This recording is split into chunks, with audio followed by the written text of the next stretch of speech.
Bonsai Dream. Hello everyone, welcome to my YouTube channel. Thank you, Will, for being part of this experience. Pleasure.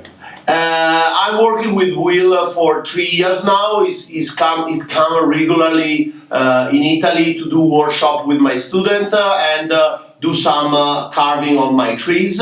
For this episode, we have two big trees, a big black pine from Austria. I collected this tree 6 years ago with my friend Rudy, and now this tree is developing in a nice bonsai, but we have some work to do in the back of the tree.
Okay, so far we've hollowed this through.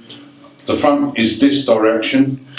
So what we've decided, I don't know if you can see the marks we've put on here, but what we're going to do is create a hole in here that reflects this movement down here, and we're going to open up this side so you'll be able to see it through.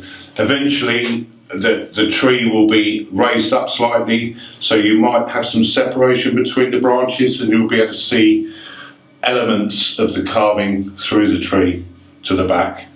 So that's what we're going to do next.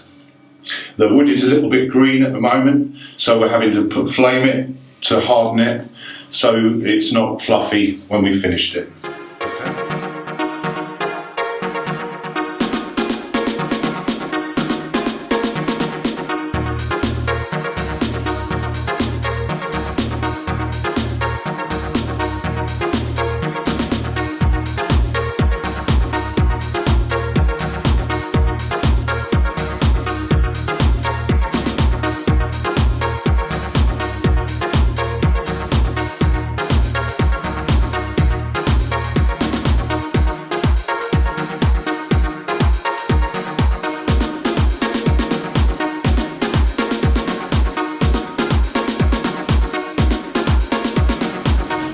Okay, as you can see now, we've started to add some detail. Open this section up under here, through here, to kind of reflect that movement coming down slightly. Opened up at the back as well, but you'll see that later. There's a little flat area here, it's a bit straight, so I'm going to take a little bit out of here, just give it a little bit more movement. But it's coming on well now. So I'll put a bit more detail in and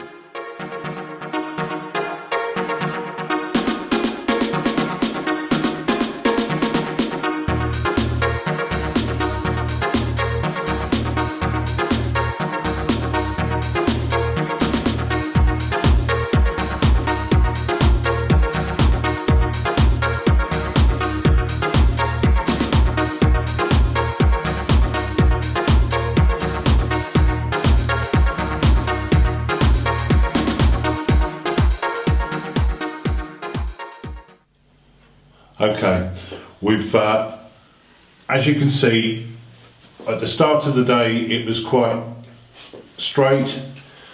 What we've done is just given it a little bit of movement by reducing the weight underneath, getting the direction of the deadwood a little bit of a curve over. It's still quite thick, so we reduced the visual weight by piercing through, if you can see there, from the front, which is over here.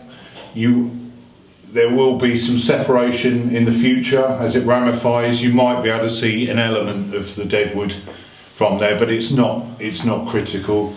But it's nice to view a tree 360 degrees, so it's important that you don't leave stuff that's unfinished. Yeah, so the visual weight was reduced. There's a big line up the front here. I don't suppose you'll see really. Just turn it round that way. You can see elements of it there. Where we've got that twist coming over, there's a slight twist coming underneath as well to tie those two together.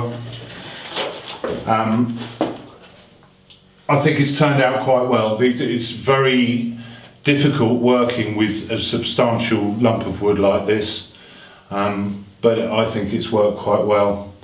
We've tried as best we can to remove the tool marks on the inside, and there's some lines on the edges where I could get to. The wood was a little bit green, so we put a flame over the top of it just to harden the wood on the outside. But I think in the future it will probably go a little bit fluffy again, so once it's seasoned properly, then it'd be a good idea to go over with a wire brush and just touch up the bits and just give it that definition again. On top of this, open to the elements is a good thing. Get it to crack naturally.